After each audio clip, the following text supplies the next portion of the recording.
quand on est allé cueillir à la ferme, ils nous ont donné des aliments, c'est ce qu'on va cuisiner ce soir. On va inventer des recettes à partir de ce qu'on a trouvé, ce qui nous a été donné, mais qu'il a fallu travailler pour préparer, pour trier. Alors, on a tout ça à cuisiner ce soir, on fait ce qu'on peut, mais le reste, on se le répartit, quoi. Donc là, on a de la verdure ici, un petit peu de bêta-carbe, des choses du genre. Quelques carottes, des betteraves. Une partie des choux, je verrais bien ça en soupe ou en cuit d'une façon ou d'une autre. Est-ce que tu as un wok pour cuire à la vapeur? J'ai quelque chose pour la vapeur, oui, qui est en haut. Est-ce que Denise est encore là? Non, je pense qu'elle a quitté. Une autre chose qui pourrait peut-être se servir du four, c'est qu'avec les betteraves et les carottes, je m'étais dit qu'on pourrait à la fois se faire des jus et avec la pulpe qui ressort dans l'extracteur à jus, se faire du végé pâté peut-être, parce qu'on a beaucoup de céréales et d'éléments pour faire un végé pâté. Il me semble, Bernard, tu avais des bonnes recettes de ça. Ça veut dire que quand vous vous réunissez, à chaque fois, vous ne savez pas ce que vous allez manger. Non. Mais dans cette activité-là, c'est particulier. Vous expliquer? Non, mais c'est pareil, même les deux en même temps, on peut essayer.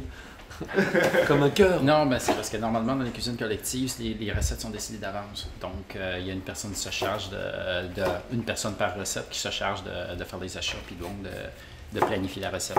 D'accord. Donc, c'est déjà préparé. Donc, c'est déjà planifié. Mais pour ça ici, c'est qu'on ne sait pas ce qu'on va cueillir, là. Donc, c'est sûr qu'on... D'accord. Et vous regardez... Attends, je vais le faire. Et vous regardez aussi l'état de fraîcheur des légumes. Oui. Eh ben oui. Oui. Au début, j'étais seul là-dedans. J'avais trouvé un petit budget de fonds jeunesse de projet. Je m'étais dit, je vais faire un guide avec ce que j'aurai trouvé en cours des prochains mois pour les groupes communautaires. Puis, quand l'été est arrivé, je vais faire de l'autocueillette. Je voulais pas y aller seul. J'ai invité des amis. On est allé chercher des framboises. Puis, le soir, les gens ont dit, on pourrait faire des confitures avec les framboises, des confitures crues, santé, pas de sucre et tout. T'as-tu coupé déjà, Lucie? C'est ça? C'est pas grave, je vais sauver. Il doit être encore là? Je vais te sauver.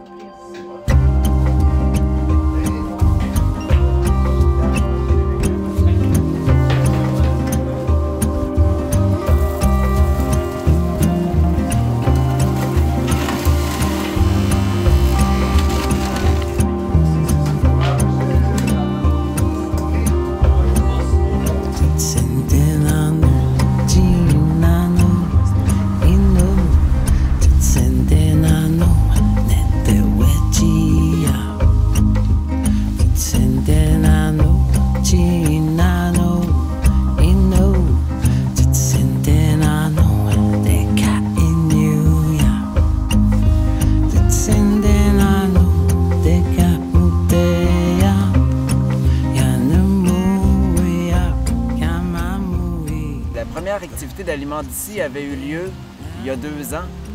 En fait, au début, comme je vous avais expliqué, on faisait une petite recherche pour voir comment on peut manger local à Montréal avec peu de moyens.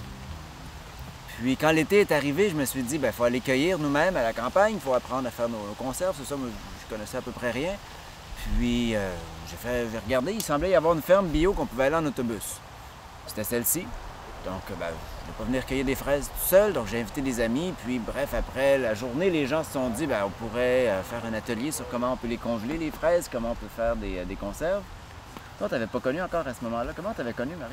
J'ai connu Aliments d'ici par les recueils que tu as édités à l'UQAM, à l'université. Oui, c'est vrai, tu étais venu à notre kiosque. Oui, c'est ça. Quand vous savez tout, tu avais tout trouvé des places saines, locales. Donc ça m'intéressait. Je m'inscris au groupe pour recevoir des légumes biologiques, des surplus des fermes autour de Montréal. Et c'est comme ça que j'ai commencé avec vous. Donc ça raconte, c'est vrai, c'était dans les tout débuts parce que la première activité, ça a été ici, à la ferme aux fraises. On était venu aux framboises à ce moment-là. Puis, on a continué. Les gens voulaient se revoir pendant l'été. Après être venu aux fraises, on est allé aux pommes. Après être allé aux pommes, on s'est dit, là, on est en train de devenir comme un petit groupe, là, comme un collectif. Alors, on a décidé de se joindre avec le groupe de recherche d'intérêt public à l'UQAM. Maintenant, on a un comité du GRIP. Ça, il y en a dans plusieurs universités, mais c'est pour faire le pont entre l'université et la communauté. C'est là qu'on a commencé à penser au groupe d'achat. Quand on a présenté le GRIP, le comité alimentaire aux gens du GRIP, il y en a une qui a dit, on peut-tu avoir des paniers bio? Les paniers bio, c'est quand tu achètes pour toute une saison à une ferme, tu t'approvisionnes, tu les paies en début d'année, mais les gens disaient, ben, on est étudiants, on n'a pas les moyens d'acheter ça pour la saison, il faut payer beaucoup C'est trop d'avance. cher, ouais. Donc on s'est dit, on va appeler des fermes, voir s'il n'y en a pas qui auraient des surplus.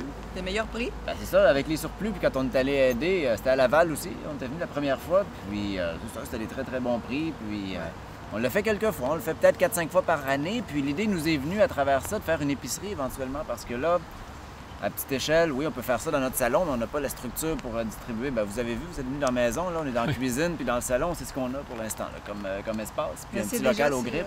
assez solide. Je trouve que l'aliment d'ici a grandi beaucoup depuis que je les connais, depuis 2-3 ans.